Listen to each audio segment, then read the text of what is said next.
The city of the dead. The living dead. A cursed city. Where the gates of hell have been opened. Where exactly is this city? I don't know where it is. All I know is that it's called Dunwich. Well, I've never heard of it. How do you know? I mean, how can you be so sure? I read the name. On a tombstone. Mr. Bell, if those gates are left open, it may be the end of humanity. We've got to try to get them shut again. At midnight on Monday, we go into All Saints' Day. The night of the dead begins then. And if the portals of hell don't get shut before, no dead body will ever be able to rest in peace again. And so the dead will rise up and take over the earth, and you've got to get to Dunwich. You must reclose those gates.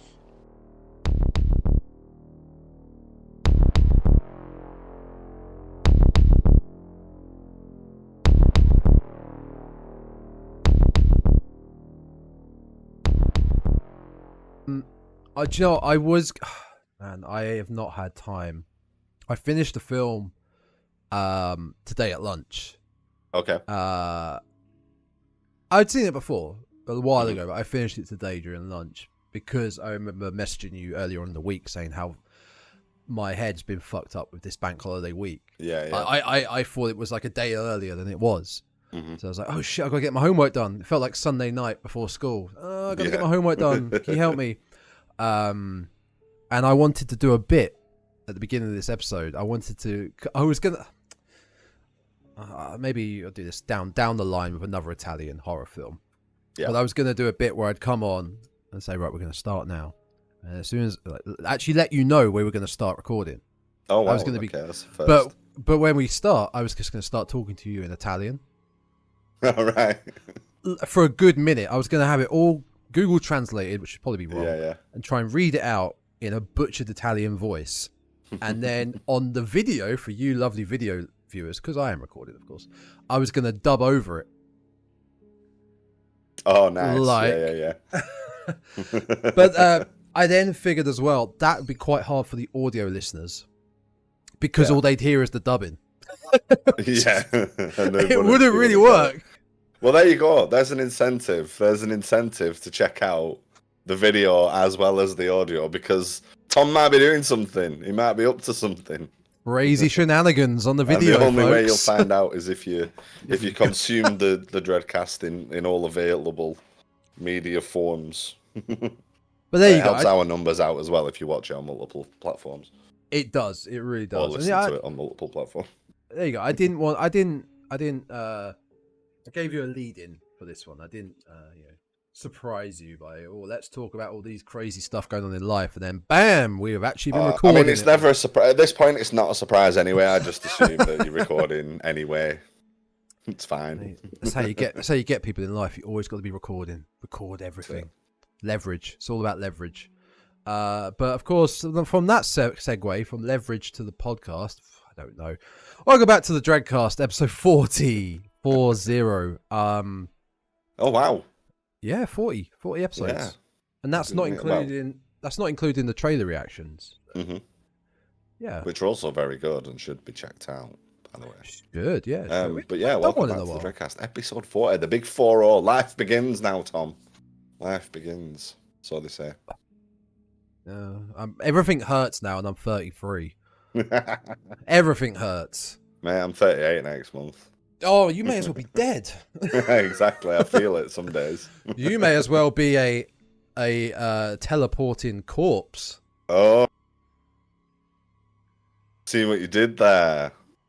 Which we'll get into, because I have some notes on those types of dead, not even zombies, but yes, it's a reference, folks, because today we're talking about City of the Living Dead.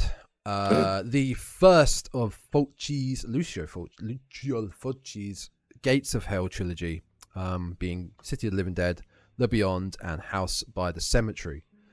House by the Cemetery or House at the End? No, I was confused between that title and House at the Edge of the Park. I think that was it. And then there's House by the Cemetery. The way they're worded. I've not seen House by the Cemetery, but I have seen The Beyond as well, which is very Now, good. I have seen House by the Cemetery, but I haven't seen Have The you? Beyond. Mm.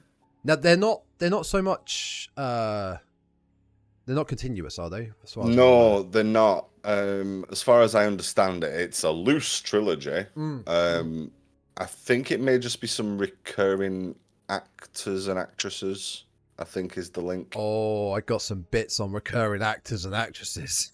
Oh, do I? I did try and find out exactly why why it's classed as a trilogy, and I saw a couple of notes about that.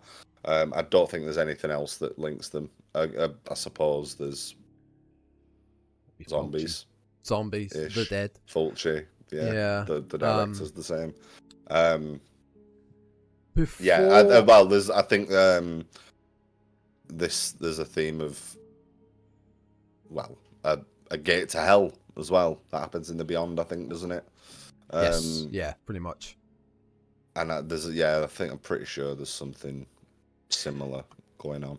Have you seen From Beyond? I always got them two confused as well. I've seen them both. From Beyond is Jeffrey Combs from Reanimator, and Ken Foree, and Barbara Crampton, Yeah, it's a great film. Very very Lovecraftian. I think you. Oh yeah, it's based on a. Yeah, it's based on a Lovecraft story. Because I remember when I originally watched City of the Living Dead like a couple of years ago. Oh no, quite a while ago actually. Then I was like, okay, I need to watch The Beyond, but I found From Beyond. I was like, this is a wildly different film, and it's not Italian either. Oh no, I haven't seen it, but I'm looking at some images of it now, and I definitely recognise. It's great. The creature. Yeah, it would do. I must have seen it on a dock or something similar. Before we get into, pardon me, folks, I did just wolf down the entire ocean of fish, so it's going to be a beautiful podcast. Oh, by the way, Heinz sponsor us for all the. We have Heinz mayonnaise here, folks. Wolf down an entire ocean of fish helped. This is the good part by Heinz. Seriously good mayonnaise. This is the baller Dreadcast. We only go with Heinz, only the finest, folks. Buy Heinz, it's great. Anyway, yeah, before we get into that, I have a few notes, little addendums. Big shout out, big thank you to all audio listeners, because the Dreadcast itself passed 1,000 audio downloads, and that's fucking awesome. So a little golf clap to... Yeah. That's awesome. And we're already rocking past that as well, because the last episode is doing really well. So yeah, that's incredible. So yeah, and just over a year of doing this. Yeah, like Evil Dead Rises in the first weeks hit 17 audio downloads. That's great. That is great. It's really good. And the film's just hit 100 million as well. Well, let me cross that off my note list. So the film is doing excellently well, and it is an excellent film, and you should definitely check it out and then immediately listen to our episode on it. But did you get the real facts about that? It's hit 100 million. It's been 2 weeks. No, it came out. Was it a week ago? No, it's got to be over a week ago. It must be at least 2 weeks. It's 2 weeks. Yes. We watched it and then we recorded the following week, I believe. Yeah. It's made 100 million in a couple of weeks, fortnight, on a 10 to 15 million budget. But Evil Dead 2013 made 97 million overall. Oh, wow. At a 17 million budget. So slightly higher budget and has made slightly less overall. But Evil Dead Rise has surpassed it. Absolutely smashed it. Yeah. Speaking of Evil Dead, I did receive which I actually purchased on the podcast last week. Yes. My 4K copy of Evil Dead 2013 from Scream. I always get this confused. Shout Factory or Scream Factory? Did you know? Scream Factory, I think it is. Man, 4K horrors are hard. Shout Factory. They are hard to come by in England. Like, this has come from America. Oh, okay. This is the same same issue I had with my Halloween ones, my Return of the Living Dead 4Ks. Can't find them in England anywhere. Come on, UK. Yeah. Catch up. And the final thing I just want to point out, we finally have the Dreadcast Twitter. That was fun. That was really fun to set up. And Also, Twitter desktop broke the other day, so it's completely logged me out on the desktop. So let me just try. Yeah. The phone app works though, so it is _Dreadcast on the Twitter, same as the Instagram. So do go check that out. It will be somewhere on this page for the video watchers, and it will be in the information on the audio feed. And I believe that is all my little side notes. That's the housekeeping. Have you got anything you want to talk about? Just anything. I've been watching the Chucky series just recently. That was you showed that last week, I believe. Yes, that was one of my most recent pickups. Last week? Yeah, last weekend I picked that up. Yeah. After aborting Warhammer Fest and deciding to go shopping elsewhere. It's really good. I'm really enjoying it. About halfway through, about 7 episodes in, I think. And how many episodes in total? I think the first series, I think it must be 12, the first season. It's pretty solid. It's 2 discs. I'm assuming there's 6 on each. So yeah, I think it's... If it was a British show, it would be 6. We apparently only do 6 episodes for every show we do. We do. Yeah, no, it's really good so far. It carries on from Cult of Chucky, so it carries on from the last movie. Oh wow! So yeah, if you're not up to date with your Child's Play movies, don't jump into the series. It's a little bit teen drama-y, which I normally hate, but Chucky makes up for it because it is Brad Dourif, and he's... Go on, you have questions. Sir. Sorry, I figured I'd be polite and put my hand up. Just back to what you said about it follows on from Cult of Chucky. Mm-hmm. Does it not really cater to, say, if people want to sit down and watch a horror show, they pick up Chucky and start watching it? Can someone just... Or would it really help to watch? I think there's enough... having said that, one of the characters from the last 2 Chucky movies has just popped up in the last episode I watched. Okay. But you do get a little bit of quick recap as to who they are and why they're there, sort of thing. So yep. I guess they've made effort for it to be accessible to people new to the franchise. Okay. But you're probably going to get more out of it if you are a bit more familiar with it. Yeah. So yeah, I think you probably could pick it up if you wanted to just watch it, but at the same time, I think if you're going to watch a TV series based on like a really well-known franchise, surely you'd start with the franchise anyway. Yeah. I'm going to assume that most people watching that series have some familiarity with the franchise, but it's good that it does. But I thought it was good that it does carry on, and it is expanding on that story. So yeah, no, I was pleasantly surprised with it because I was a little bit apprehensive. I was kind of thinking I'll wait till it comes down in price a little bit before I pick it up. I definitely wanted to get it and add it to the collection, but I thought, am I going to be disappointed if I buy it sort of full whack? But I think that's been the main consensus all around really for that show. That it I'd heard a lot of good things. Pretty solid. It was really solid. Apart from obviously we even talked. I think we talked about this. The reboot where the only acceptable thing in it was Aubrey Plaza. Yeah, the reboot's horrendous, awful. Yeah, awful. So that's really good. So yeah, I'm gonna work my way through that, and then look forward to series 2 and 3 as they come along. So yeah, good stuff. Isn't 3 in production? 3, as it may have just finished. It may have just wrapped up. Oh shit! Okay. Yeah, I did look the other day, and I think season 2 is available on Blu-ray in couple of weeks. Oh, here we go. Time. April 21st. This report. Chucky season 3 begins filming next week. So end of April, it began filming. So okay. It's in production. It's in production then. Oh wow! I mean, like I'm kind of out the loop on the Chucky franchise. Like we watched Child's Play. I'd seen it before. I'm back in with Child's Play after my other thoughts on the film. I was never really into it, but Child's Play brought me back in.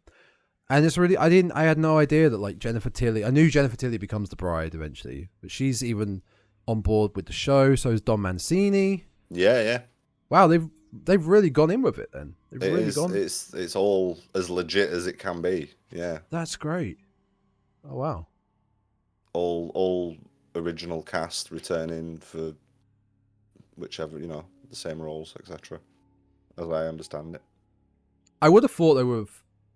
We'll get onto the film, the today's episode in a minute, folks. But I would have thought with something like Chucky, you don't want to overdo it. You can't do too many seasons. It's going to get it played out, right?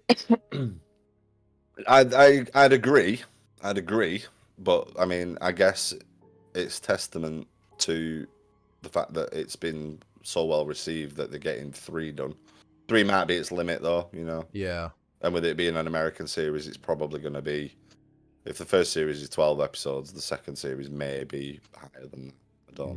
I don't know, but it's not uncommon for these things to go up to like 20 plus episodes, is it? So no, but it is. The studios will see if they see a profit. It's profitable. They make more. Just keep making more until it's not profitable. But unfortunately, that it kills the fan base a lot. It kills the viewership. Yeah. I mean, there's generally just to rattle on about Chucky for a little bit longer. Oh, I see. There's a couple of there's a documentary coming out soon. I believe it's a crowdfunded thing, and a new book called Living with Chucky. Oh. Which follows like the making of and the series and how sort of the cultural impact of the series, people that have grown up being involved with the films and things like that. So that's been the documentary is the same. Yeah, it's the same title. Oh, so it's a filmmaker who grew up alongside Chucky, seeks out other families surrounding. So I think they're just going to interview, everybody that was involved in it and the series as it's progressed. New people that have come in, obviously. Fiona Dourif is in the later films. Yes, I remember seeing that. Yeah. So she's obviously grown up with Chucky, being the daughter of Chucky. That's cool. That's some nice little things for the hardcore fans, for the proper fan base. Yeah. So I know I say there's the documentary's maybe out already actually, and I know there's a book, a tie-in book with it as well. So I'll probably be picking those up at some point. Awesome. But yeah, that's my sort of latest horror related stuff that I've been up to and on with. Lovely. God, how do you? There's no segue there. There isn't a segue. Oh, actually, just before we do move on, the one little note and talking about shout outs to listeners. We had a guy. I told you my friend at work was listening. Oh yeah. So shout out to Andy. He's a good lad, my friend Andy. He was listening. What's the podcast called? I wanted to listen to it, and he was working down the far end of site to me. So I told him, and he started with the Evil Dead episode.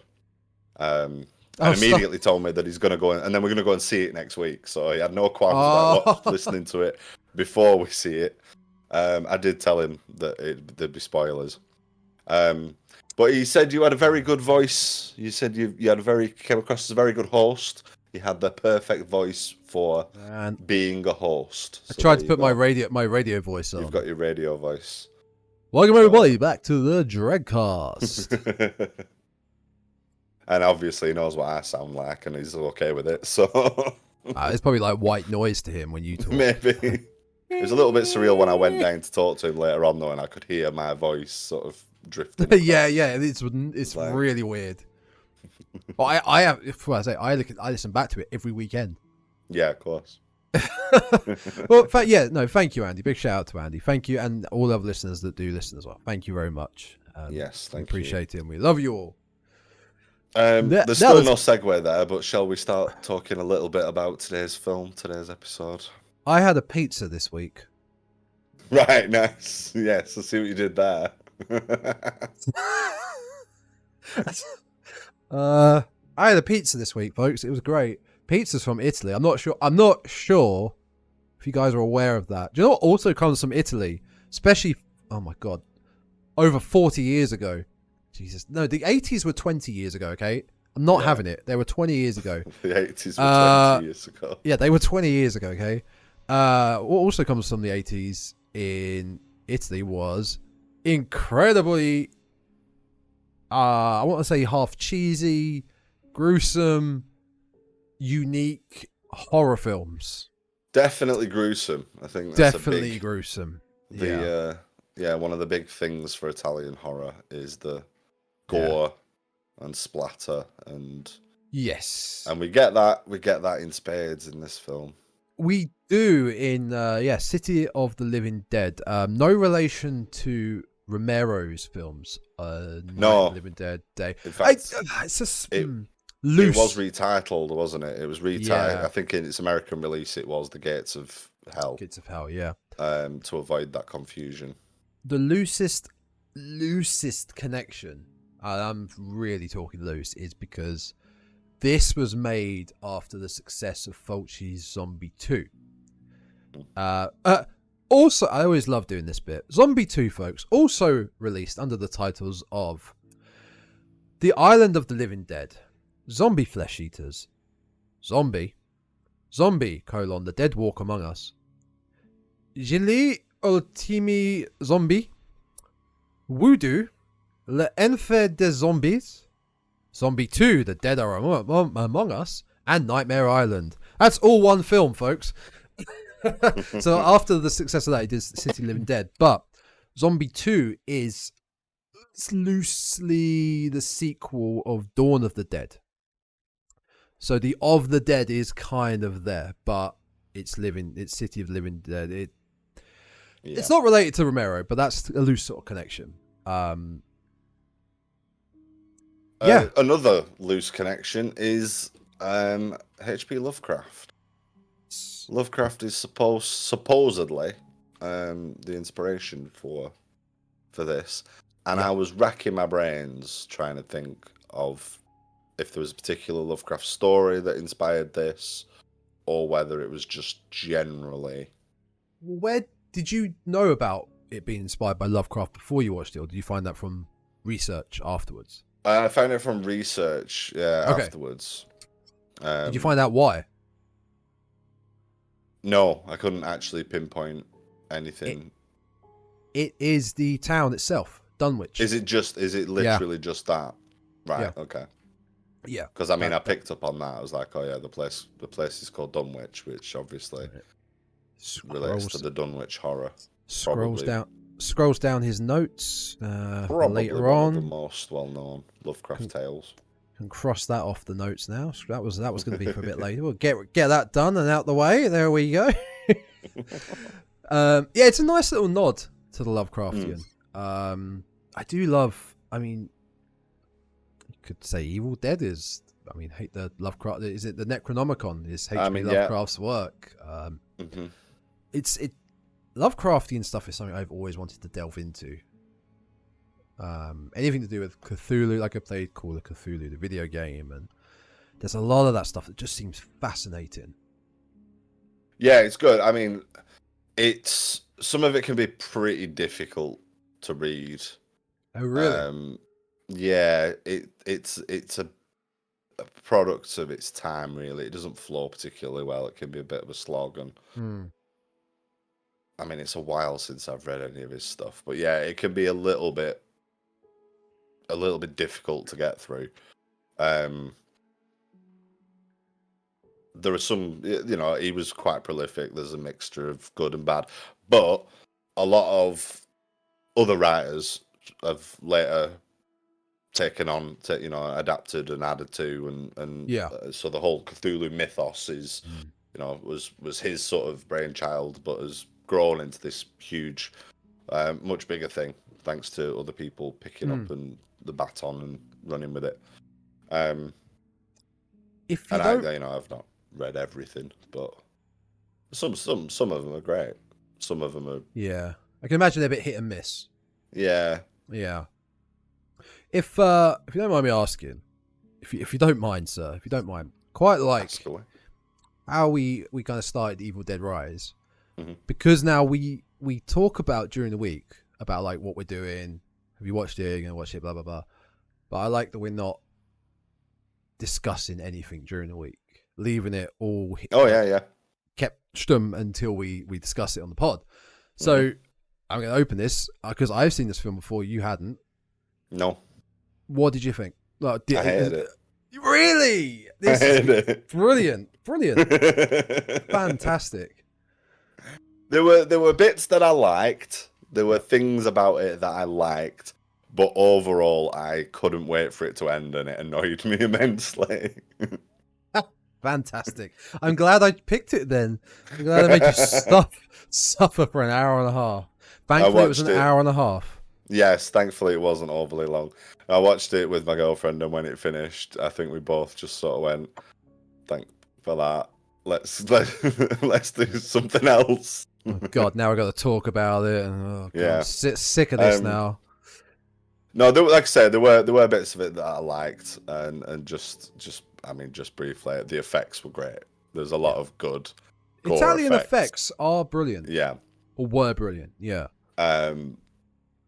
Yeah, a lot of, and it's atmospheric, and yeah, there's some good.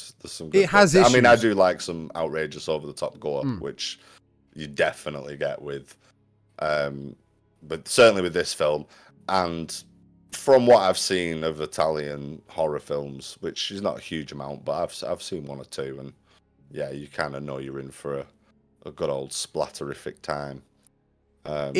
It does have issues. I will fully admit. I've never been saying this is like my favorite films. No. I just, when I picked it, I was like, yeah, that's quite an interesting film. It's an Italian horror. It's probably not something that every horror podcast will talk about, Italian horror especially. You know, we're not talking about Conjuring 725 right now, or Saw 1 million and whatever. You know, it's a bit different. It's something out there. Yeah. People that listen to the podcast might not have heard of this and might go, what is that? Now Aidan's just gone, it was shit, don't watch it. Like, oh, I'm not going to watch it then, there's no point, I might as well just listen to these two morons. I really liked House by the Cemetery. I did like that. I was very entertained by that. I'm not writing off Fulci completely, but this one, maybe next month do the Beyond, and then the month after we complete the Gates of Hell trilogy, one a month. Why not? Just gonna do a quick. I'm trying to find a good synopsis quickly, because one thing with this film, I feel like you might have felt the same. The pacing is weird. The pacing is way off. The pacing is weird. It's really weird, and it's at some points, especially I'd say the first half with the pacing. If you're not like zoned in with this film, it's quite hard to follow. Incredibly! It cuts to so many different scenes. That was my biggest gripe with it. Was the plot is all over the place. It is until the end where it kind of comes together. It is literally the last 20 minutes where it all sort of starts to work like a normal film, and you go, "Oh, this is pretty good," and then it ends. We'll talk about the ending. The ending. Oh my God. Come on, where is it? All right, most films. While you're looking, I'll just sort of say most films, they establish like the rules, and there's, I mean, this film does it as well. It sets up that there's a peril. There's a big event that, like, if we don't, the gates of hell have opened, it seems, and if they don't get shut in the next 48 hours, then the world will end. Yeah, but that's not that's only to a few people. Everyone else in Dunwich thinks it's a pervert named Bob. Oh, they think it's a pervert named Bob. They have no idea what's going on. And Bob the pervert's introduction is brilliant. It's fucking great. We'll get to that. So a little brief synopsis. City of the Living Dead. A psychic participates in a séance where she sees a vision of a Dunwich priest hanging himself in a church cemetery. Now, that part is the opening. That is what happens right at the start. This then causing her to die of fright in the seance. New York City reporter investigates the seance and learns that the priest's suicide has somehow opened a portal to hell and must be sealed by All Saints' Day, or else the dead will overtake humanity. Now, that kind of is the main story, but there's also kind of another story happening at the same time, which then, like we said, merge at the end, the last 20 minutes. This story, the one I just read, is a bit more understandable, I think, than the second story in Dunwich, like with the psychiatrist and another family. I can't remember half the characters' names. Yeah, I don't remember any apart from Bob. Bob. Anybody's name. Yeah, the pacing is. Yeah, the first half, the pacing. You're going from, like I said, 2 stories, but it feels like a lot more at the beginning. It feels like we're going here. We're going from A to F, then back to C, then to B, but then to G, then to E. Like it's really all over the place, but it's all over the place quickly. You don't get time to really digest what's going on in a lot of these stories. It's just back and forth, back and forth. For a time, I was thinking, like, is this just a product of it being dubbed? Yeah. Like, are we losing something in translation? But I don't think so. I think it's just. When you say the dubbing, I actually one little note I put down. I think this is one of the better dubbins I've seen from an Italian horror. I would say. Zombie Flesh Eaters dubbing is not good. But this felt okay. This felt good. Felt watchable. But it is. I mean, that was one of my main notes. The plot is very confused and has no sense of urgency. Like, yeah. I mean, there's a scene where the main characters, this investigative journalist and is it Sandra, the medium, they just stop and start discussing where they're going to go and get something to eat. Yeah, they do. Yeah. And they just have this like, and she's the medium that's seen all this happening. Like he's like investing his belief that, you know, we've got to get to Dunwich and stop this terrible thing from happening. And she's the one going, but I'm hungry. Is there anywhere we can get something to eat around here? And they have this like little conversation. Some sort of psychic. Can she not just see where there's somewhere to eat? Let's go and investigate the local cuisine. Oh, yes, that sounds great. Like, hang on a minute. That gentleman's head just got his brain ripped out of it. But I'm hungry. I did write down some of the names, actually. I say some. I wrote down reporter. I don't think that's his name, but he is reporter in my notes. Jerry, possibly. Let's call her Sandra. Why not? I think there's definitely a Sandra in it. I'm just not entirely sure that was her. The casting wasn't great, I don't think, on the female side because they all looked the same. The way they were dressed up, makeup, hair, whatever. Mm-hmm. It was quite hard to tell apart. Wait, weren't you just in that scene with the reporter? Now you would no, it's a different actress. They looked very similar. There was nothing to differentiate them at all, really. Where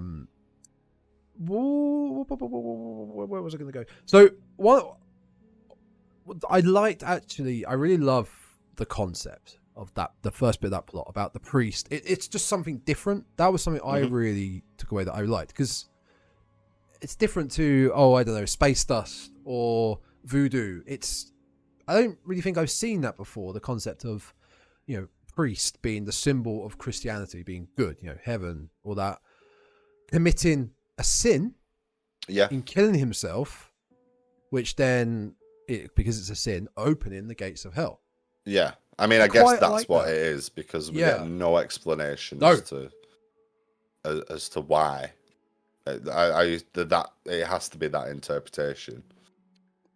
But I liked it because it was different. It is different. Sure. It is different. I mean, and it's not the. I mean, it's not the end. The priest's death is not the end of. Of human priest is. Well, his part to play, which is another thing that really got me, because for a lot of this film, it feels more like a supernatural, like a haunting film, like a ghost film, rather than a zombie film. Yeah, that's why a lot of things on my notes, I've not wrote zombies. I've just classed them as the dead. Mm-hmm. But there's an issue with that, because after the priest does commit suicide and hang himself at the beginning, and I hate this. Never do this in your zombie films, folks. I hate that the first corpse came out of the ground, but he was only like a foot under the ground. It just started rising up through like, yeah, maybe 30 centimeters of. It's like the leaf litter that's on the floor. It's not even necessarily buried. I absolutely hate that, but that kind of contradicted what the rules were for the again, quote unquote, the dead later on in the film, where they just sort of appeared and they can teleport. They're paranormal, like you said. Yeah. Rather than being, they weren't there. Yeah, rather than being a deceased body in the ground coming back to life. Yeah. I mean, this is not Romero. This is not like hordes of the dead roaming the streets and walking around. No. I mean, there's a couple of the same sort of tropes. We see people bitten, but we tend to see the after effects. We see bite marks. We don't necessarily see anybody actually attacked in a lot of cases. I'm thinking specifically the mortician. Yes, he gets bitten by the old lady. Yeah, but you don't see her do it. No. You don't see. It's literally like off camera. He screams, and then we see his bloodied hand, and then that's it. Yeah. We don't see anything else. No. And then obviously she disappears. Yeah, because they can just teleport. Turns up in that house. Yeah. In that house? It's the artist lady. She ends up there, doesn't she? She ends up in the artist lady's house. Yes, the one that partners up with the psychiatrist. Yeah, and gets told off for drinking too much. Yes. And there's quite a lot of... Doesn't he come out with... He comes out with some statistic about 70% of women all being hysterical or some horrendously... Oh, he's not wrong. Misogynistic. Welcome to our misogynistic podcast. Essentially, he turns to her and says something like, "Well, but you're a woman, so you can't be trusted to be rational," or something along those lines. Calm down, you'll attract bears. Yeah, it's very much in that sort of vein. They're worse than whatever we're having to deal with now. Which is obviously not true. Yeah. Where he gets his medical degree from. Well, he's got a very young girlfriend. Apparently, I think I looked it up. She's 19. Wow. Yeah, we're talking about the dead, the priest, and whatnot. Like, so after he has killed himself, I want to say de facto becomes leader of the dead. Like he's sort of the cause of them all. Well, he's kind of creating them. I think. Yeah. Again, not having.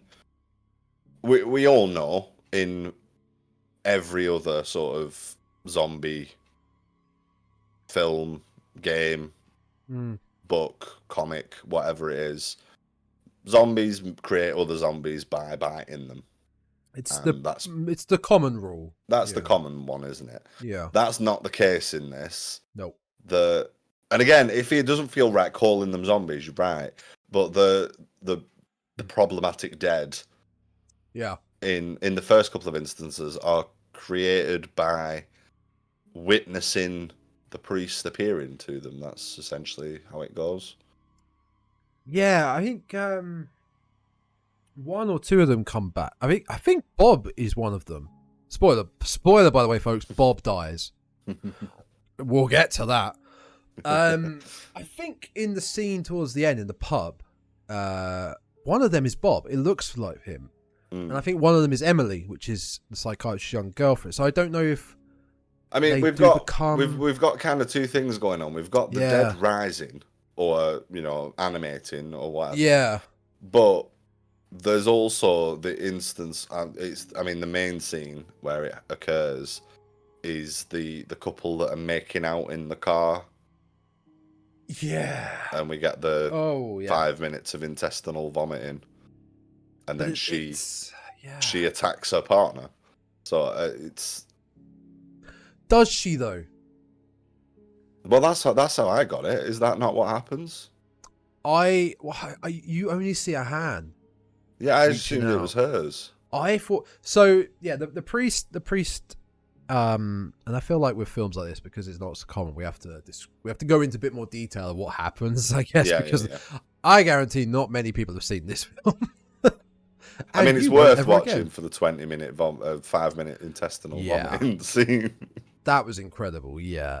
So the priest just appears at times as like a apparition, as if he's being hung, just appearing. Yeah. And he has some sort of magical powers by looking into his eyes, can cause your eyes to bleed. And well, it's Fulci. It's got to be eyes. Causes eyes to bleed. It seemingly causes you to void your intestines out your mouth for a long time. I mean, there's a lot of it. There's a lot to go. And then he disappears. But I thought it was the priest that reached out and then attacked her boyfriend. See, I was under the impression it was her. It could be. After that, then she attacked him. I wonder what it says on the plot. That's quite a common occurrence, that way of killing. That's like their MO. I guess it kind of tags on to the... No, this was before Return of the Living Dead. Return of the Living Dead in 1985 was the first film that introduced the zombies wanting to eat brains. Yeah. You know, that was the brains. That was the first one. This is 1980, but it seems like all they go for is the back of the head, crush the skull and rip the brain out. And they don't eat it, but that's pretty much most of the kills. I mean, the other thing they seem to do is shove worms in people's faces. There's a lot of worms in this film as well. That's how she died. That's how the young girl that went to meet Bob died. The priest appeared. She collapsed on the floor, didn't seem to want to get up, and he just got cupped his hand full of mud and worms. It's like a mud pie of worms in your face. Just smushes it in her face, and then she dies of fright, like The Ring. Worms. Oh. It was brilliant. Well, that's kind of what's weird is that when you mentioned how we were introduced to Bob in the beginning, he's very perverted, but he finds a body which looked, I want to say, child size. It was quite a small body. I mean, it is. I think it is a baby. Yeah, it's meant to be. It's definitely a baby that's become dirt and worms. Yeah, worms. Like but let's not skip over it. I'm the sorry. First body he finds in that scene is his inflatable girlfriend stashed in a fireplace. Yeah. I quite like the technology of it, how he just throws it and it just starts to inflate. Very impressive, very impressive. I had absolutely no idea what was going on, though. I forgot about that. This weird guy, because he is he's obviously set up to be kind of creepy, and he's definitely portrayed that way, at least initially. And he just pulls out this blow-up doll. And I was thinking, and my first reaction to it was, I wonder what that's supposed to be. It wasn't, he's got an inflatable sex doll. It was, they're using an inflatable sex doll as something, but what is it going to be? And then it actually turned out that, no, it is an inflatable sex doll, and that's what it's made. I thought it was just like a really, like, an iffy prop, you know what I mean? Like, when you can tell something is blatantly a screwdriver painted silver or whatever in a sci-fi film is. I was thinking, like, oh, what's this going to turn out to be? But it was actually... That's just to show he's a bit mentally ill. He's a pervert. Bit pervert. It kind of reminded me of the Only Fools dolls. It's the same model, I think, isn't it? Watch out, Bob! It's going to explode. It's filled with propane. Yeah, let's make sure you didn't buy that off Del Boy.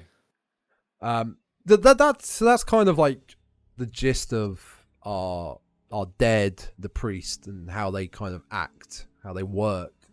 They don't move fast when they do appear because they can teleport, I guess. Like 1 minute they're there, 1 minute they're closer to you or behind you, and no one really fends them off. Again, back to that scene at the end in the pub.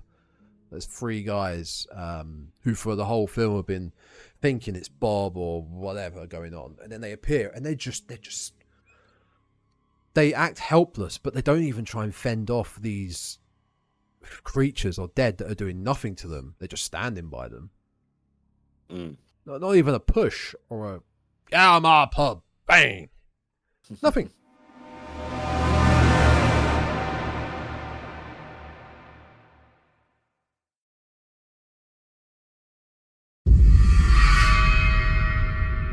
Yeah, I think that was a bit disappointing. Well, again, just no sense of urgency. No, like nobody's that bothered. Well, back to the character of the film.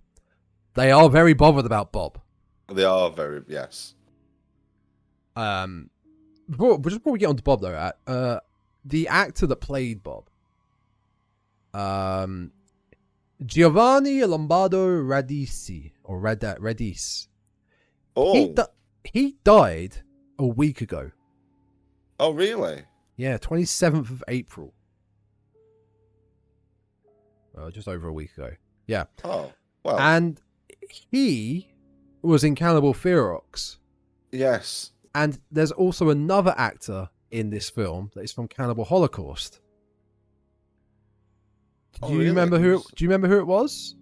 No. Look, come on, you enjoyed watching Cannibal Holocaust. It wasn't that long ago. I did, but I don't remember any actors and stuff at the best of times. It was one of the gravediggers, the blonde guy with the moustache. He was Cannibal Holocaust. He was the... Ah, yes, he was the guy. Got his Johnson chopped off in Holocaust. There's definitely... Now we watched Holocaust, we watched this. I'm starting to, and I've seen a few other Italian horrors from this era. I'm starting to notice there's definitely a trend of like a core group of actors when these films were booming. You know, they were coming out year after year after year. Mm-hmm. So they went from film to film to film. Like Fulci, Umberto Lenzi, and Deodato films. They kind of just back and forth bounced off them. Well, this and Cannibal Holocaust were the same year, I believe. Yes, they were 80. Yeah. Also, oh my god, not Bob, the blonde guy I was just talking about, who's in Holocaust, is in Ferox as well. He's in the beginning of Cannibal Ferox. So yeah, they it feels like a kind of core knit group. We just sort of, go back and forth. I guess it is. These are. I guess they are sort of low budget films. It'll be people trying to get the break, starting out. Yeah, I will. Going for whatever they could. I mean, he must have done this one before he did Holocaust because he had to sign that waiver to say he wasn't going to be in anything else. Yeah. Yeah. Anyway, yeah. So Bob, who we've been mentioning, I felt bad for him. I mean, I kind of did, but then it is mentioned several times that he was caught with somebody's young daughter in the woods. So I think... I forgot about that bit. Yeah, I don't think he's that innocent. But does he deserve what he gets? He doesn't well... the thing about what happens to him is that guy who is... I mean, essentially, he's on the run. Yeah. Well, he's on the run because he's seen the dead are... Yes. Up to no good. He knows that there's something supernatural going on or whatever, and he's frightened for his life. So he sleeps in somebody's garage in the car. Yeah. Well, it's like but it's garage as in like an automotive shop, isn't it? It's not somebody's personal. It's a car hold. Car hole. It's not something. I was actually going to say a car hole. It's not somebody's personal car Aidan, hole. A garage. A garage. Oh, la-di-da, Mr. Frenchman. So fancy with your garage. It's not somebody's, yeah. I did nearly do the corpses earlier, actually. It's a mechanics. It's a mechanics shop, isn't it? It's a mechanics garage. I think we're supposed to think. So he's sleeping in a car. And a girl, a teenager, a young lady comes who knows him clearly. She knows him. She comes and says, "Oh, what are you doing here?" And Just appears. tries to, just trying to help him out. Yeah. Her father then comes in and immediately jumps to the conclusion that Bob was about to attack her, had just attacked her. Yep. He's clearly up to no good, and kills him essentially. That's one word, but it kills him. I mean, does he turn the lathe on, or does the lathe just come on? Bob turns it on, but it's what an idiot. But it's kind of like accidental. He's like he's pushed against it, and he knocks the switch, and it comes on. But in doing so, gives this irate parent the idea that he's going to drill through his head in cold blood. Which, which Bob's alleged past aside, it is a massively inappropriate response for finding, because they're both fully clothed. It's not like they're in any sort of however protective of your daughter you may be, and however dodgy you think this guy is, he essentially walks in on them having a conversation and murders him. It's wild. It's absolutely wild. It's a huge leap. Because the dad, you can see in the actor's face, or the character's face, he is incensed. Like, nothing is changing my mind from what I'm about to do. Yeah. And what I'm about to do is commit murder. That's it. If the lathe hadn't been switched on, Bob still wouldn't have got out of that alive. No, he was definitely Bob was going dying. to be murdered at that point. Bob was going to get got no matter what was going to happen there. But there's a pattern with a few scenes in this film that happens with this scene, is that it's like, all right, come on, let's get on with it. There's a lot of back and forth shots of back to the lathe, back to Bob, back to the lathe, back to the dad, back to... It's like, yep, let's kill Bob. Is, and just get on with it. Just come on. As you've said that, just to bring in another one, the buried alive scene. The buried alive scene. I've got notes on that. Yeah. Oh my God. We'll talk about that in a minute then. But yeah. Yes. So when Bob, this lathe, it's not spinning at quite a high RPM. It's spinning quite fast, but not quite a high RPM. But the drill bit in it must be a good 15, 16 mil drill bit, maybe bigger. At least. And it's probably bigger. Fed straight through his. It's actually not his temple. It's just below his temple and his cheek. It goes right through. But when you stop at the right moment, you can then see the prosthetic head. It's okay. In some shots, the teeth look like they've just been painted with white acrylic paint. Like it looks a bit paper mache, but it's okay for the quick shots. Like the initial shots of when it's actually the actor. Hang on, is it the actor Giovanni Lombardo Giovanni? When it's him and the drill bit is actually touching the latex silicone on his side, and it's starting to produce the blood. That's a really nice effect, because it's in camera. They're using the actor rather than the prosthetic. And there's a couple of those, like later on, where right at the end, where Sandra number 2, because I forget her name, starts bleeding from the eyes, but it happens in camera. It doesn't cut. It happens. But yeah, Bob's death is he is really the second story. The first story being the psychic and the reporter, and then it's Bob, and then whatever's going on in Dunwich. But yeah, he gets it bad. He doesn't have a good time in this film. No.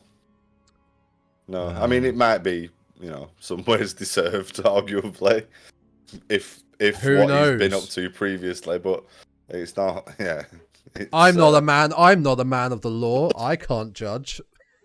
He's definitely made to be a bit of a scapegoat for. He's been a naughty for nothing boy. Really, because it is entirely separate. Bob knows that there's something weird going on, but nobody. Oh, no! I say nobody else does. They do.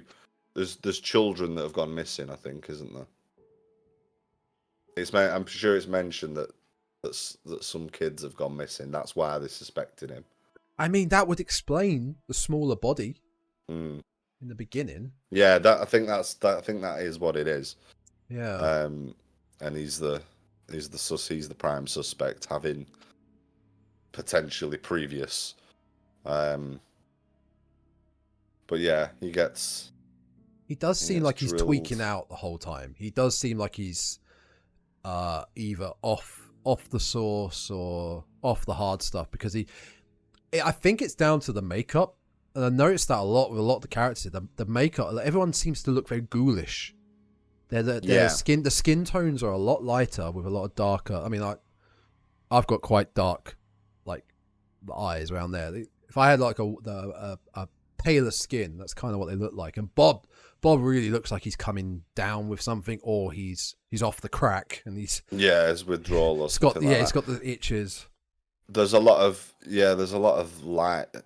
It's lit like that as well, isn't it? And the priest is depicted in the same way in quite a few scenes. He really is, yeah. There's this sort of like lit, so the eyes particularly and the cheekbones are all in shadow, and I guess it gives a ghoulish gaunt skull-like appearance, which, you know, I dare say is intentional, given the subject. So let's get in. Let's talk about the casket. Well, so so we rewind into a scene earlier in the film where, just post seance, Sandra, the psychic, has died and is from the seance. Yeah, is buried. Except it turns out she's not dead. She wakes up in the casket.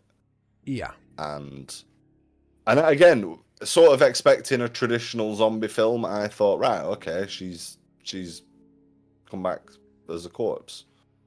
And for whatever reason, she's not buried immediately. They kind of the two gravediggers have started to bury her, haven't they? And then they go on a lunch break. No. They bury her, they put her down, they start shoveling the mud, and then it's like 5 o'clock. Oh, they're knocking off. That's quitting time. Yeah. Shovels down, mate. There's a graveyard which the public can go into, and there's just some woman half buried. Half buried. I mean, one of the gravediggers is comically perverted as well, I think, is one way to put it. He's like, basically just announces that he's essentially a necrophile, but it's fine. It's in the 80s. Apparently, it's fine. It's fine. Anyway, so our reporter friend is there, and she wakes up in the casket and starts to frantically scratch at the inside. There's the bloody nails, and she's screaming for help.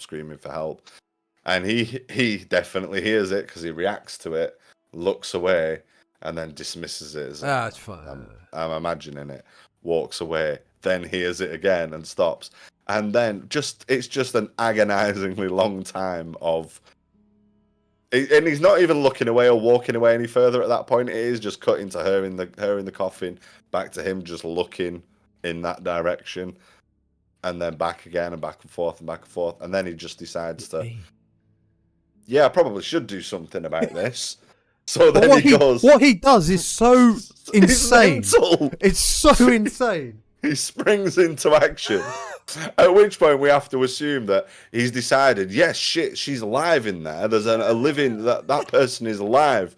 So instead of prying the lid open carefully, like a rational human being, he picks up a pickaxe and aims at a face level, at head, where the head would be. He's not trying to break it at the edges or anything like that. He just swings into the middle of the coffin, full strength. It's not even like he had to dig away any rocks or rubble. You can see the top of the casket. You can see it. Yeah, they've. There's not even dust on the top of it. And the kid cuts back to the shots of Sandra, and every time he's thankfully missing. I couldn't remember if there was an eye gouge in this, so I was expecting to see if it would go in the eye. Yeah, I thought she had been hit at least one time, but I mean, it's like 4 or 5 swings, and we Yeah. see the spike of the pit coming in, like narrowly missing her each time. But the thing is, she's not helping matters by screaming. No. Well, I mean, she is screaming. Fucking but, stop! but it's like he knows she's alive, but it's almost as if he's trying to cover up the fact that they're burying her alive by killing her. He's not. There's nothing about it suggests he's trying to rescue her. Cole comes across like he's trying to finish the job. He's clearly really thought about am I hearing things, or is someone alive in there? Because of the fact it's gone back and forth, back and forth. We get that. We get a long extended sort of him making his mind up. But he really hasn't thought about it at all, has he? He goes mental. He goes absolutely insane. And the last bit is when he gets a shot in, he kind of digs the pickaxe in and rips some of the wood out to see her face. I'm surprised he didn't just keep going. Yeah, that's what I mean. It does. It very much comes across like he's just trying to finish the job because there's nothing about it says rescue. It's hilarious. I'm gonna put that clip on the for the video for the audio listeners. Go to the video version of this episode at this time, and I'm gonna put that clip as best I can without getting copyright struck or whatever. Or maybe I'll reverse it and put it upside down, and just so you can see how insane this is. Okay, it is mental. So it is absolutely. I mean, you shouldn't get copyright strike. It's for the purposes of review. So it's for education. It's for the purpose of science. You can see it. It is insane.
Did you notice as well?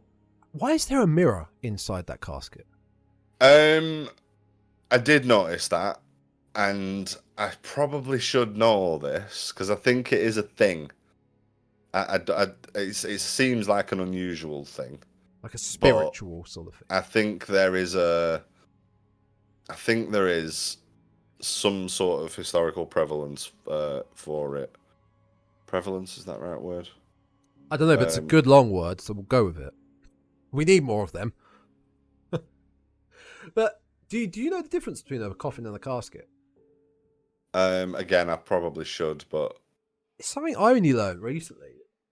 Apparently, coffin, the whole lid, it's not really that interesting. The whole lid opens. Casket is half.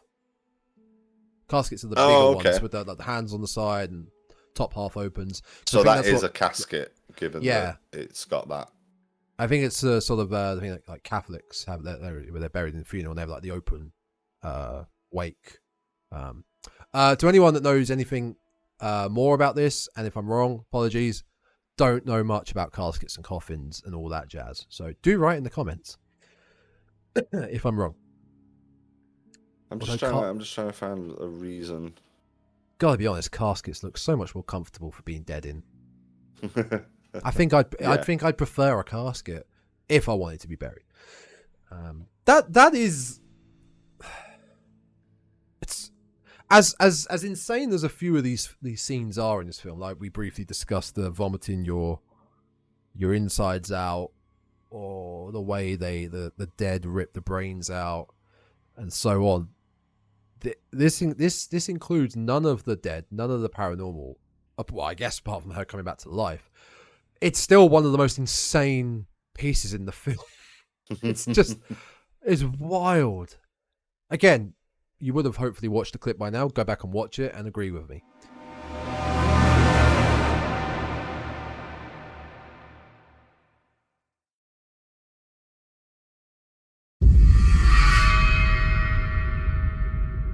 Absolutely crazy scene.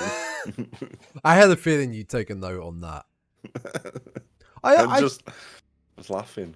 I do think, and this is not to sound too snobbish, but I think a lot of people that would watch it, I don't think they would take away from that scene how ludicrous his actions are. I think the first time watching for, say, a non-horror geek that just wants to watch a basic horror film wouldn't see that as just ludicrous, like, oh, he's trying to save her. Like, no, watch what he's doing, what he's using, and why is he doing it. It doesn't make sense. I mean, he doesn't call out. He doesn't call out and say, like, I can hear you, I'm going to get you out. There's nothing about it that says rescue. It's unbelievable. It is one of the scenes that genuinely made me laugh out loud when I saw it. Was there a reason she came back to life? I think they explained it as the shock of seeing what she saw put her in a coma or something like that. So she wasn't actually dead. Yeah.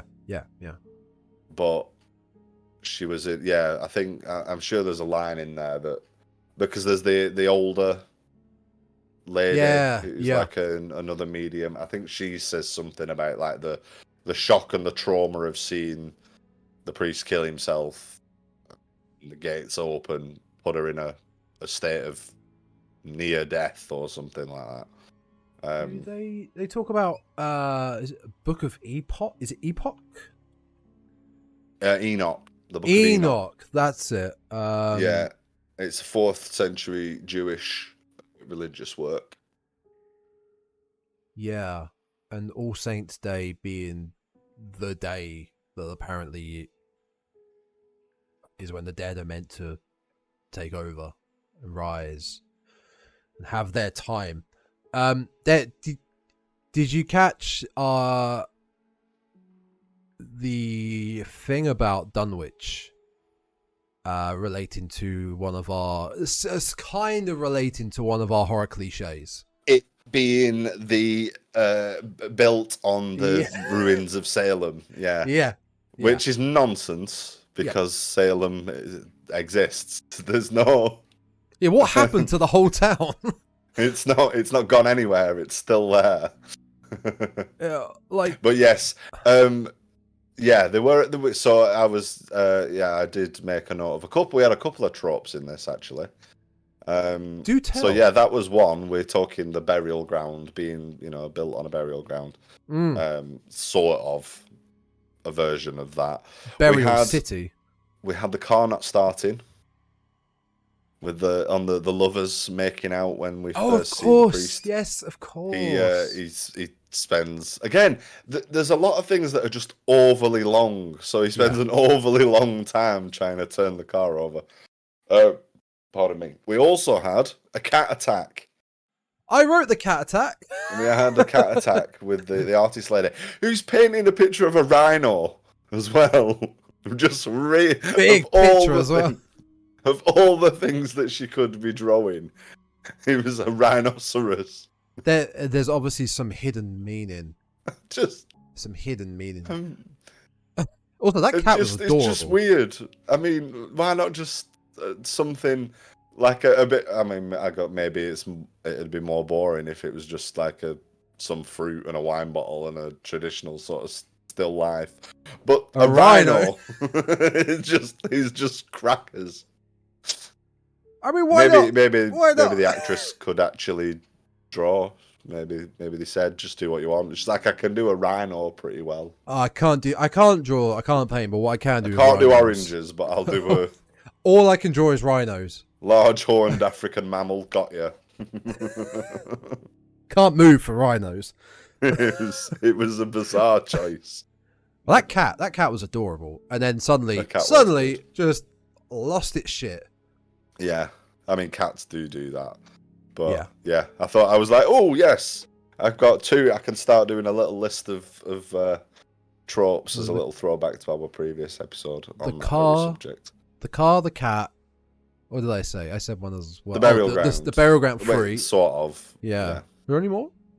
Not that I noticed. No. I mean, the common ones, really. We had, but yeah. The whole, the town of Dunwich was supposedly on the site of Salem. Where all those witches were burned. They didn't burn any witches. All the Salem witches were hung. It kind of makes sense, location wise though, because if they're in New York / New Jersey, because I think the cemetery was either New Jersey or New York. I'm not sure. The cemetery was Massachusetts. Was it because Manhattan's in the background? The cemetery. The one where he went buck wild with the oh, pickaxe. sorry. Where they start out. Yeah, that was. Yeah. That was. So that. It was one side of Manhattan, so it's probably New Jersey. Yeah. So distance wise, it makes sense because you could drive to Salem, Dunwich, Massachusetts. In fact, I'm gonna look up. Here we go. I found Salem in Boston. Let's see what a drive from Manhattan is looking like. 4 hours. Not bad to stop the gates of hell, you know. Stop some food, obviously. They could have plenty of time to stop for some food, have a discussion about getting some food. You got to forget the gates of hell opening and the immense time pressure we're on. I want what do they eat in Boston? Soft shell crab. Clam chowder. It's chowder. Chowder. Say it right. Chowder. What's the Boston delicacy? That is possibly my favourite Simpsons line ever. Well, other than they have delicacy. But yeah, clam chowder, you're right. It's chowder. Some Boston cream pie. I ain't gonna touch that one. I'm not gonna touch that one. I've just googled Boston delicacy. I'm glad you said that. Boston cream pie is top of the list, and then it is various clam chowders. Wipe your history. Oh, there's far worse on here. I believe you. But yeah, there you go. They stop and have a lengthy conversation about getting some food, and all the worries of the dead rising and taking over the earth are forgotten. Well, it kind of is, yeah. Yeah. I mean, I'm surprised we didn't get a scene of them actually sitting in a diner and eating something for the amount of time that's given to them deciding to do it. It's implied. You have to assume they did, because she went on about it for so bloody long. She did. She did. I mean, neither story was really captivating. but I think theirs came out as the main one. Then secondary being Bob / the psychiatrist, his girlfriend, and the family with the kid John. Because I think the kid is the little brother of Emily, who the psychiatrist was seeing. So that's the family. Yes. I think. Yeah, I can remember. That's right. And then they merge at the end, obviously, the stories. Yeah. I didn't. Obviously, the main story is revolving around the psychic saw the priest do this, so she's involved. How was the psychiatrist and Emily and her family all involved in wanting to know more about the gates of hell being open, the priest, and all that? How did they get involved in the end? I mean, they were attacked, weren't they? Is it not just that? Oh no, the girl died because then the little boy starts freaking out about it, doesn't he? Because he sees her, she comes back. Yeah, she does. Yeah. Because the dad's like really dismissive of it. I can't remember what he says now, but I remember laughing about it because like the mother's like, there. He's like, he says, "You've had a hard day," or something like that. He's like, his sister's dead. They've had a funeral, and he's like, "Oh, you've had a long day." That's how he says it, long day. Like a long day. Like you've been running, You got up early, you've been running around Disneyland all day, and you've come home, and it's you've had a long day, pal. Like, yeah, you've been at a funeral. There. Better rest it off tonight. Get to bed early. You know. I was a little bit I must admit, I did like the scene where the kid phones up and says like, "My sister's just come back and killed my parents." Yeah. And we just have the blood dripping through the ceiling into the milk. That was creepy. Yeah, sometimes that kind of adds to the whole. Sometimes you don't need to see everything. It's heavily implied, obviously, what's happened from what we've seen earlier on with deaths. So I assume, and they reference it when the psychiatrist and the reporter meet up in the end. They go upstairs to see what's going on. You don't see them, but when they come down, they're just like, it's a mess. They've been just absolutely ravaged. There's nothing left of them. Like, it's all heavily implied what this corpse entity of Emily has done to them. It was very good. Was that, and then one of the other standout scenes, which is around that time, I think it was after that, is can we talk about the maggot blizzard? Of course we can, because my note here says lots of maggots. Lots of maggots. That's a lot of maggots. I have a note that says lots of worms as well, but that's just generally for film. But yeah, maggot rain scene, exclamation point. Sideways rain. But just with the little clusters glued to your cheeks. Yeah, they're just there. A couple on the forehead, and then the other one's just thrown at them or sprinkled on them. So I forget like how that comes about or why that kicks off. Can't remember what house they're in, but this is when all four have met up: the reporter and the psychic and the psychiatrist and Sandra too, another female. I can't. The Sandras. Yeah, when they've all met up, and suddenly the Louvre doors open from the outside, and it's insane amount of it's like Johnny Depp being killed, but then maggots just flying out instead of the blood. It reminded me of when I was 18 and I went to Magaluf and we went to a popcorn party. Oh no, where are we going with it? Where are we going with this? Where basically they had big hoses just blasting popcorn onto the dance floor. But it was like that, but yeah, it was a very, very strange thing. Yeah. Like it was like the nightclub did like a foam party on a Wednesday, and then on a Thursday they did a popcorn party, and it's the same thing, but instead of foam, it's popcorn. Well, it's kind of implied in the title, really. It's very odd.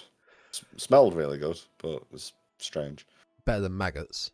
You're definitely better than maggots. They're everywhere. The floor is... But you can't see the floor. It's just maggots. I mean, they probably...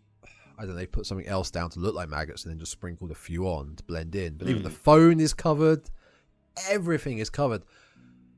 There's no reason for it. We've not had anything. Well, I say we've not had anything like that. There was the mirror bleeding. there's a mirror. Is it in the bar? The mirror breaks and stuff. Oh yes, the first instance in the bar where things start occurring, like the wall breaks and yeah. But even so, like they don't really reference. They don't. But yeah, it's just a weird thing that happens, and again, it's a one-off. It's this sort of, the film can't decide whether it's about The Walking Dead or whether it's about ghosts and supernatural things going on. And I guess with, let's say it's not a zombie film in the traditional sense, so I suppose there is this extra supernatural element to it.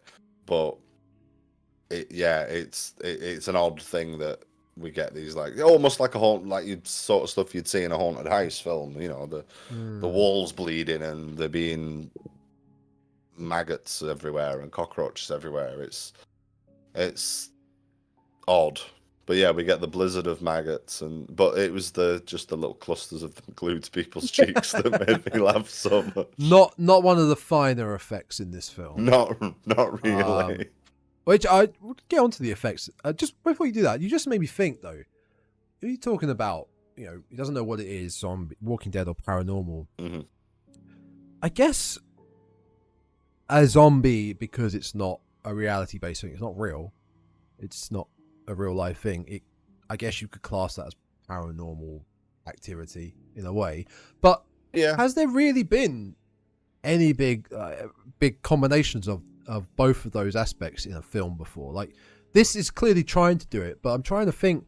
Like I said, most zombie films are space dust, a government operation gone wrong, a virus, or like paranormal sort of zombies. I can't really think off the top of my head.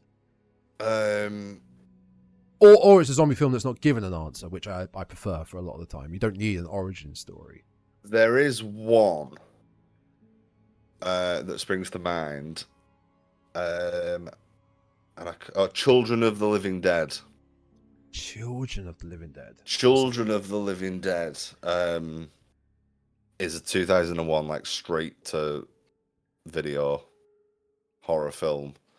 I used to have a DVD of it, and I don't know what happened to it, and I've not seen it for a long time. But that has like one super zombie sort of going, and that's a little bit more. This looks rough. Like a person.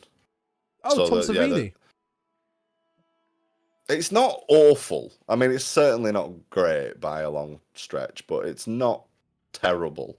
But the main antagonist is this character called Abbott Hayes, who is, I think he's a serial killer that is killed, and then he reanimates. Like he comes back as I guess you call him a zombie, but he's a little bit more like with it, and he then creates other zombies. And it's, I say it's a long time since I've seen it, but if I remember rightly, it's not it's not a virus, it's not anything like that. There's something a little bit more supernatural going on, I guess. Like there's ghost powers or something. You know what I mean? It's that sort of thing. Man, I'm getting really sad now. Like, I clicked on Children of the Living Dead IMDb, and when you scroll down to more like this, it's showing me a few films that I'd forgot existed, and I'm quite glad I forgot they existed. Like, so John Russo, I believe it's John Russo, the co-creator of Night of the Living Dead, is quite a hack. He's a real hack. And he re-released Night of the Living Dead 30th Anniversary Edition, but it's re-edited with new scenes spliced into the 60s version, but with like modern actors. It's fucking awful. It's horrendous. But then on this more like this, it's got Night of the Living Dead 3D, which unfortunately has Sid Haig in. I love Sid Haig, but for a film like that, there's Night of the Living Dead 3D Reanimation. I'm seeing it. Night of the Living Dead Resurrection. Night of the Living Dead Origins. I've seen Resurrection, and I've seen Day of the Dead 2 Contagion as well. I had never seen Day of the Dead 2. I've seen the remake of Day of the Dead, which came out, I think, late noughties. That was horrendous. Does it have Mina Savari in it or somebody like that? And Nick Cannon. And zombies can crawl up the walls and they run. No, it's these zombie films. These zombie films got butchered to death. Yeah, no pun intended, but the Day of the Living Dead. Wow. And they're all between 2 and 3s out of 10s. They none of them feel or seem original. Or... I mean, they're all basically just. We'll just make the title similar enough to one of the good zombie films in the hope that we can trick enough people into watching it that we actually do. It's clickbait. It's like zombie film clickbait. Like I'm a big fan of Return of the Living Dead franchise, but that's only up 1 to 3. I've not seen the 4th one, which is Necropolis. I mean, Night of the Living Dead Origins has Tech Nine in it, the rapper, doing a zombie voice.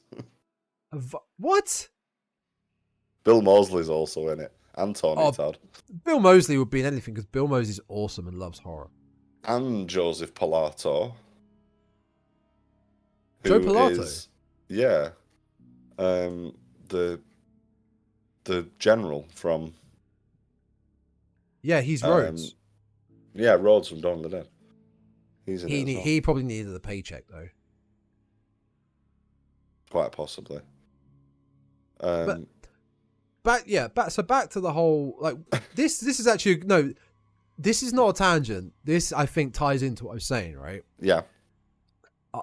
How many other films really incorporate the 2 aspects like that of The Walking Dead mixed with a paranormal side rather than its generic storytelling, generic plot device?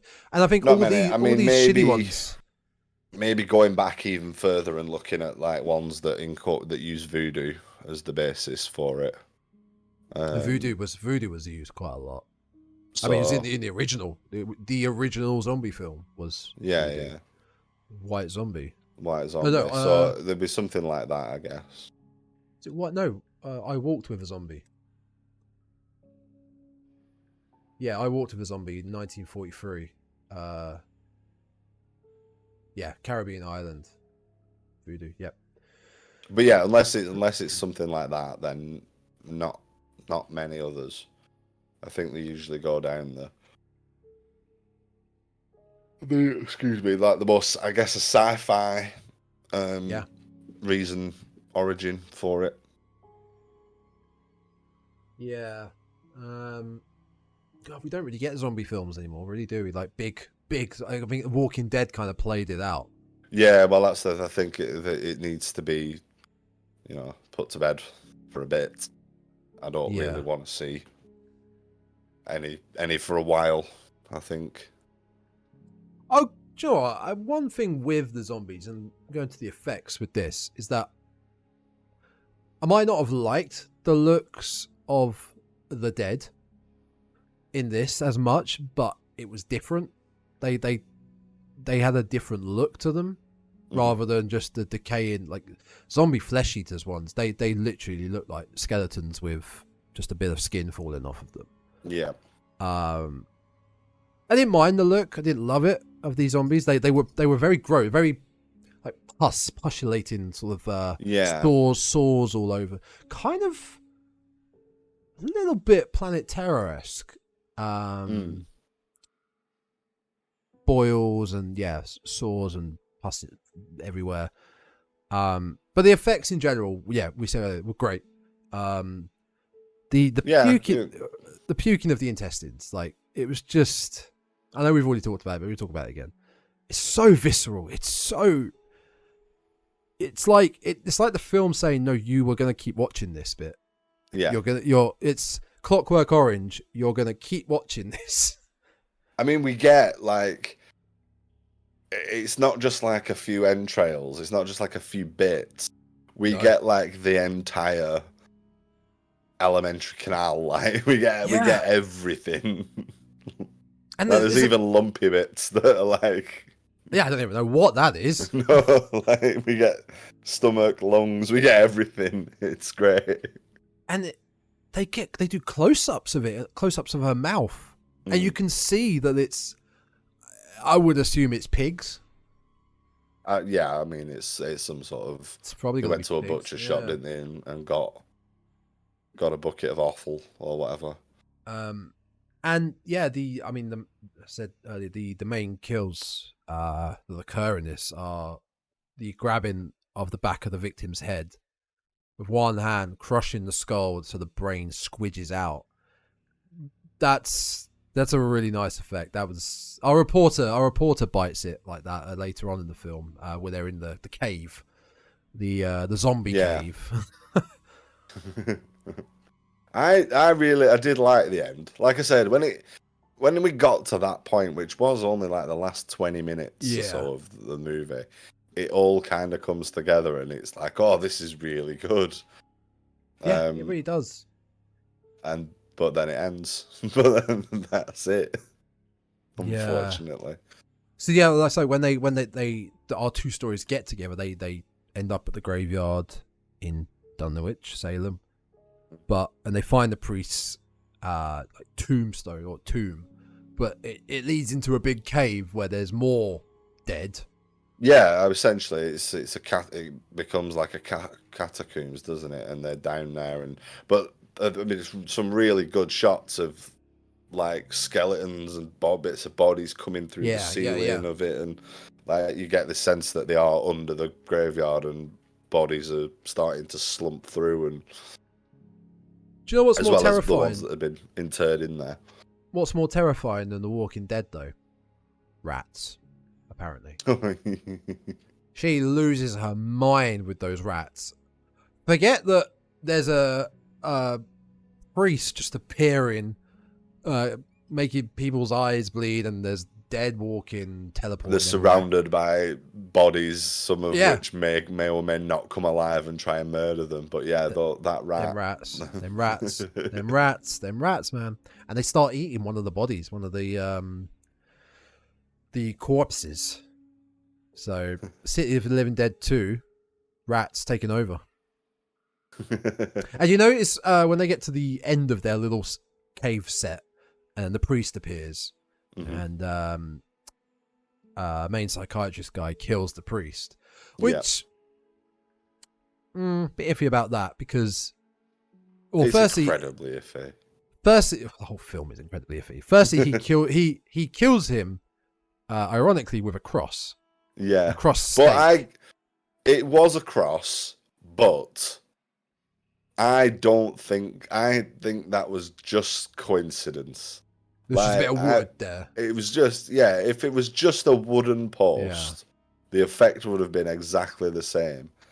And it happens so quickly, so easily. It's like she's stood there, her eyes are bleeding, you think like, oh, this is it. And he just goes, fuck this. We'll dealing with this now. Like I can't be bothered with this. Stab. And that's it. That's all it took. Yeah. But yeah, they don't focus on the wood to show that it's a cross. You just sort of see it. You do actually just So I think it's irrelevant that it's a cross, like in terms of it being like a holy implement or anything like that. Yeah. I think it's just a convenient bit of set dressing, and that's it. That's all it took. And you just kind of think, why didn't nobody else try this? What do you think about this? But that's the thing, though. That's what I meant about iffy, is that this priest, whatever he is now, some entity, because he's not human anymore, right? He's some sort of entity that can teleport and transport. So by stabbing him, he has mass. That's it. The way he's been like popping in and out of existence throughout the entire film, you're firmly led to believe that he's a ghost. Yeah. Or spectral. But no. They all have some sort of mass and insides to them. Mm-hmm. I mean, he's kind of all desiccated and rotten. Yeah. Given that he punches a hole sort of clean through him, apart from a bit of spine, I think, just for effect. But it's very sort of Death Becomes Her hole straight through the middle. Yeah. That's where they got the inspiration from. I love Death Becomes Her. I think it's a great film. It is good. Yeah, it is a good film. But yeah, and then he just bursts into flames, and they all burst into flames. And they all burst into flames because he's the leader. Yeah, I guess. Now we come to the ending of the film. To the yes. Now, if you think a lot of the film didn't make sense or the pacing was bad or whatnot, the ending makes no sense whatsoever. Like, I mean, the very ending seconds of the film. Any explanation? You found any explanation? I have found an explanation. Have you? Because I haven't. The film, the scene that this shot. I found your birthday present, by the way. Check out that link. No. They shot an ending. I gotta be honest, I really love that poster, to be fair. It is quite smart, isn't it? Just for you listeners, I found a City of the Living Dead mug on a collectibles website. $20? Go away. No thank you. They shot a scene, they shot an ending, and the film got damaged. And they didn't have time or budget to shoot anything else. So they just kind of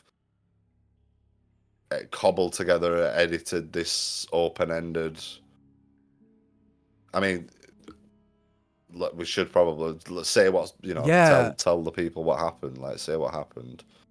So we get so everybody, the priest is stabbed, all the zombies burst into flames, and our two survivors. It's just the two, isn't it? Psychiatrist and Sandra number 2. Yeah, they exit the tomb.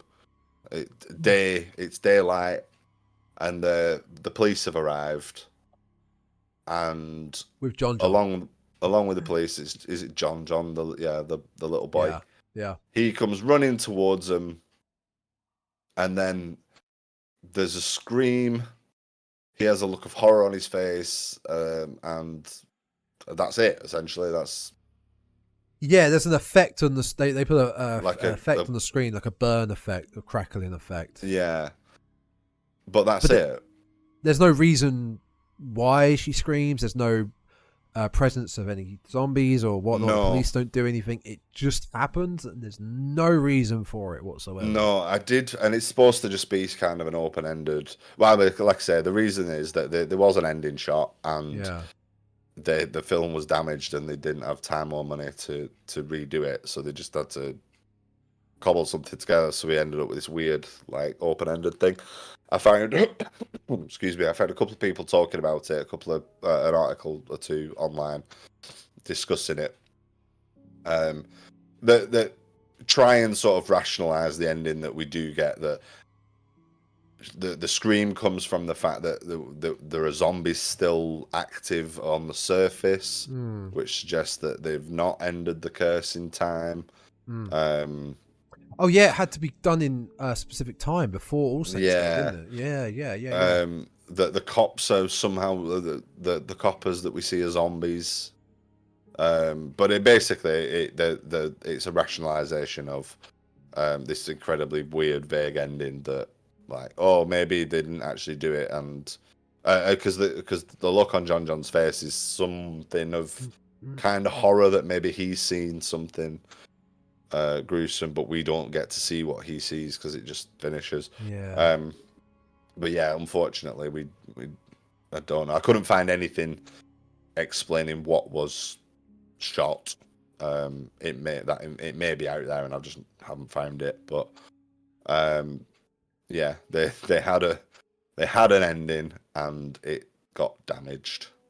If that really is the case, I feel like they should have cut at least 5 seconds. Like, you cut when they have escaped the tomb and they're taking their breath. You cut there. Put some nice music on it. Nice music. Credits. Then, or just look over and there's John, and you cut. Like, all they had to do was cut that, rather than leave in what they had. Yeah, I'm not saying that what we are left with works. I don't think it's good. but I see what they were going for. I think we're supposed to have this sort of sequel bait. Yeah. Or they didn't actually solve the problem. But yeah, it's not overly clear that that's what the case is. It's just strange. It's just odd. Found some. Again, I'm going to preface this with saying I am not 100% aware if any of this is true or not because it's on Wikipedia. And I don't like to be the guy that just reads shit off Wikipedia because it's lazy. But this stuff's quite fun. Back to the maggots. Apparently it was 10 kilos of maggots. Oh, wow, okay. It says here, to surprise Fulci, one crew member took some of the maggots and placed them in his pipe tobacco, which Fulci only learned about after a few puffs of what he was smoking, angering him immensely. Fulci would later theorize this incident led to his future illness as he underwent heart surgery in 1985, suffering ventricular aneurysm, contracted viral hepatitis, and developed cirrhosis of the liver. Many of the film's gory and graphic scenes were not included in the original scripts, such as when the scene where the character vomits her own intestines. And here's the best one. So the scene where Peter smashes Mary.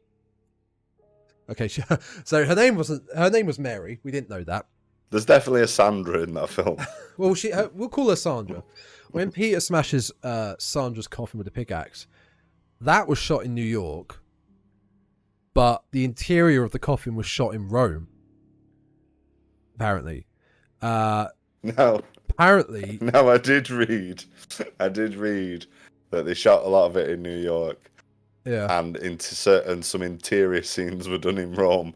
I didn't know that it specified that. Just that, yeah. And it says here that she recalled that she would blink every time the pickaxe hit the coffin, or whatever they used. Quote, it was just a nervous reaction. What? Well, no oh, yeah, no shit. Yeah. Every time. And quote, it was just a nervous reaction. Lucio was getting crosser and crosser. He pulled me out of the coffin and shouted, "I'll show you how easy it is." So he climbed in the coffin and did the same shot without blinking, saying, "If I can do it, you can do it." It's mad. Man's a madman. Yeah, well, this is as we saw when we did Cannibal Holocaust. Yeah. Horrible directors pushing their cast. Oh, we've done 2 Fulci films now. Just realised, yeah. Have we? Cannibal Holocaust. Wait, no, that was Deodato. Yeah. Deodato, yeah. No, it's just Italian film directors of a certain age are all awful people, apparently. Just mental people. I was that Fulci. Like, there's obviously Zombie 2. Zombie 3 is not good. Zombie 3, yeah, Chemical again. What was one that I was really keen to do at some point? Yeah, House by the Cemetery I've seen, and years ago I did see Zombie Flesh Eaters, but I can't really remember that. I know I've seen it, but it's a long time. Oh, there we go. Don't Torture a Duckling.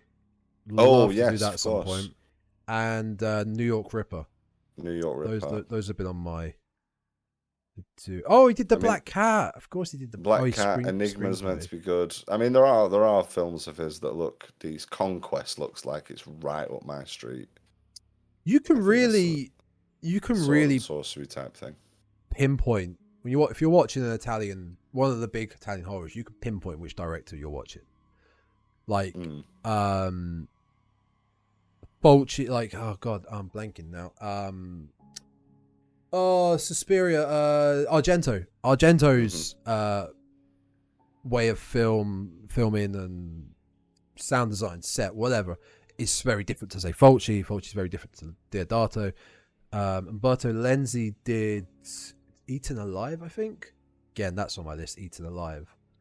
But they're all very unique. They're all very you could tell Fine. Yeah.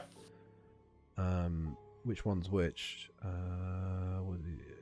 Umberto Lenzi. Yeah, I've done a couple of Ferox. Fulcis. I've seen a couple of Argentos. Who did I know. Pieces? I know I've seen a couple of like Nazi zombie movies, Oh wow. which were like a bit of a trend in Italian horror for a while. Yeah. Did Pieces. No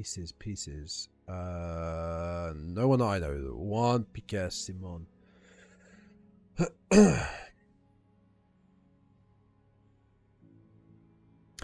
Is it weird to think, or it's probably very ignorant to think that I certainly didn't realize years and years and years ago that Italian horror was such a big thing. I didn't realize they had such a booming horror scene back in the 80s.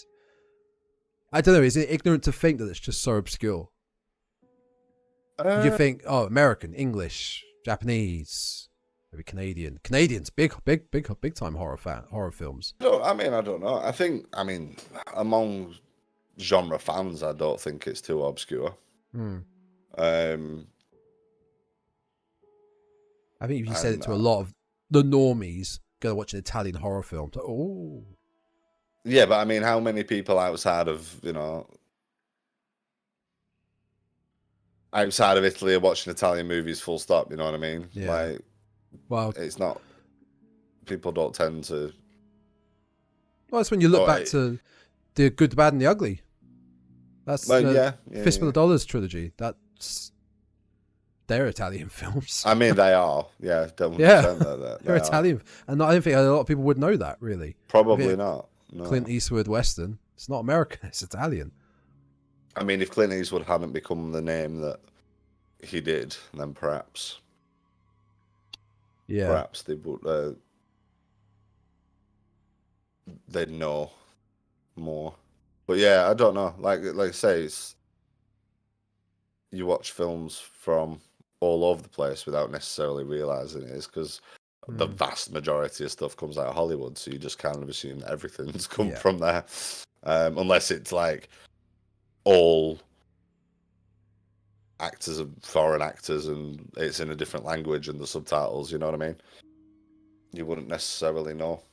Definitely curious. You remember a while ago I showed you that book I've got of horror movie posters from different countries throughout the years.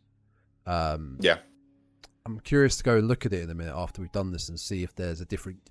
There'll be one that says Gates of Hell, I'm sure, but I want to see if there's any different ones. It'd be interesting to see. As a whole, then, because I haven't really got too much. I haven't got anything else actually really on this film. I don't hate it. I enjoy it. I'm a sucker for a lot of Italian horrors like this. It does have problems. I will fully admit it has lots of problems, but I think the key point for me is I love the concept because it's just different. Yeah, fair enough. If the pacing hadn't been so off, if they'd have picked one story and gone with it, I probably would have enjoyed it more because I like the effects. Yeah, it was entertaining in the way that a lot of like schlocky 80s horrors are, which is my bread and butter. I do love that sort of stuff, trauma films, anything like that. It's I'd probably put up there above any of your sort of Hereditaries or Get Outs or any of the like they don't do anything for me. Modern horrors, you know what I mean? They do nothing for me really. But it couldn't get going quick enough and well enough. And like I say, it was finished. I was glad it had finished. Yeah. I probably won't rush to watch it again. But I love the effects. It had some moments. Definitely had some entertaining scenes. Like I'd probably enjoy it a whole lot more as like a Mystery Science Theater episode. Yeah. You know what I mean? Yeah, I know. Like exactly I could sit and rip on it all day, but I don't think it's not one I'm going to put on my shelves, put it that way. That's perfectly fine. I wonder if I'm going to pick The Beyond next month. I wonder. We'll get the Gates of Hell trilogy out the way. You know, they can't all be big. Why not? Why not? They can't all be big hitters every month, otherwise we've got nothing to talk about then. No, that is true. And like I said, I did enjoy House by the Cemetery, so I would watch that again. And I haven't seen that, so there we go. So yeah, that's City of the Living Dead. A mid. Could have been better. It could have been better. See me after. Could do better. I mean, again, haven't seen that many Italian horrors. Yeah. Haven't seen that many Fulci films. I'd go out on a limb and say there's probably better ones there that you can. Yeah. Well, there are better ones there that you can watch. There are probably worse ones. If you're a completionist, or you're particularly big on these kinds of films, or Italian horror films, or Fulci films in particular, then sure, go ahead. If you're looking for a zombie film and you think this is going to tick the boxes, maybe not. It's. I wouldn't say rush and go and see it, but no. Maybe add it to your watch list. Yeah, down the line if you want to check it out. But yeah, I think that's fair. That is City of the Living Dead. We went longer than I thought we would have done, to be fair. Especially as soon as you said I hated it, I was like, we'll be done in half hour. We're going to be out of here as soon as possible. That's it. See you next time, folks. But the fact is, we have a film next week that, I mean, granted, last film, Evil Dead Rise, neither of us had seen, but we knew a lot about. We're familiar with Evil Dead, how things work. Next week, with The Outwaters. Yeah. Pretty much going in blind with this film. Mm-hmm. So this is going to be really interesting. It's either going to be, I think it's either going to be awful or it's going to be a sleeper hit. But I've not heard too much about it in the way of great reviews and like re-releases or so. A bit skeptical. When you say that, do you mean you haven't heard any good reviews, or you mean you haven't heard anything about it? I've not heard a lot of talk about it, really, especially from when it came out. Not a lot of buzz surrounding it. So I'm intrigued. It will bookend our watching the trailer, doing the trailer reaction to finally watching the film. So yeah, that is next week, folks. The Outwaters, and following that, we will be looking at Wishmaster. Yeah, and yeah, that will be fun. That will be a fun one. I haven't seen that in years. And to cap off the month of May, we're going to be part one of our. Not sure how long the series is going to be, but I'm going to say long-running series of. It's certainly a longer running one. Yeah, the Monsters of Universal. Have we actually decided which one we're going to do first? Don't believe we had. I don't think we have. Discuss that off. Okay. We'll talk about. Do you have the Blu-ray handy?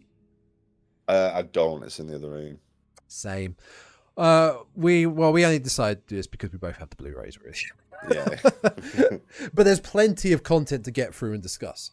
Yeah, I mean it's the classic Universal monsters. So your Dracula, your Frankenstein, your Wolfman, Invisible Man, etc., etc. Yep. So plenty. And I, to be honest, I don't think I've watched them all. No, I know I haven't. I think I've 4. I see. I don't even think I've watched that many. I think I've watched 2 of them. God, I'm so much more of a horror fan than you, Aidan. I know. God. Oh my God. I'm such a poser. Such a fair weather fan. They're in black and white. Yeah. Can't watch that. Yeah, it's in black and white.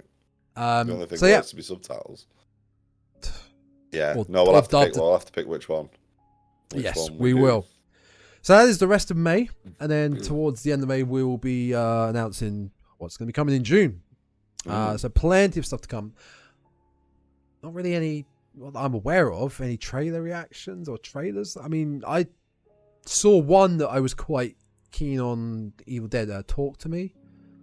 Looked okay. The girl that has like a hand, a severed hand. I don't know if you saw that one. No, I don't think I saw that trailer. But no big trailers, I think, coming out that we can really look at. Not that I'm aware of, but if there are, we'll check them out and they'll get uploaded to the YouTube. I'll have to do a little bit of Googling and see what's coming up because there's nothing I'm aware of. If we do any trailer reaction content, it'll be uploaded to the YouTube, which is the Dreadcast, and you can find this episode and past content on that channel, along with Spotify, Apple Podcasts, Google Podcasts, Podbean, Amazon, and you can find us on our socials just below, and the official Instagram and Twitter, _Dreadcast. Did I get all of it? Like, share, follow. Oh, that as well, yeah. As ever. Share with your family, friends, co-workers, random people on the street. Shout it from the rooftops. Yeah, just go up to someone and go, "Oi, you heard about this podcast?" Start an aggressive poster campaign. Whatever it takes, people, get the word out there. We will be forever in your debt. Yeah, thanks very much. Anything else we need to say? I think we've covered it. We've covered everything. Plug the new stuff. Plug the old stuff. Yeah, I guess it's still relevant. Go check out our Evil Dead, previous episode on Evil Dead Rise. It's just come out. It's doing really well. I hope you'll like our review. I don't really like one thing. I don't really class these as reviews. I kind of class them as discussions, maybe. Yeah. Our in-depth analysis of Evil Dead Rise, maybe. But go check it out. It's on the YouTube. It's on all those major audio platforms and all past content. Right, let's get the hell out of here. Until next week, the Outwaters. Stay spooky, guys.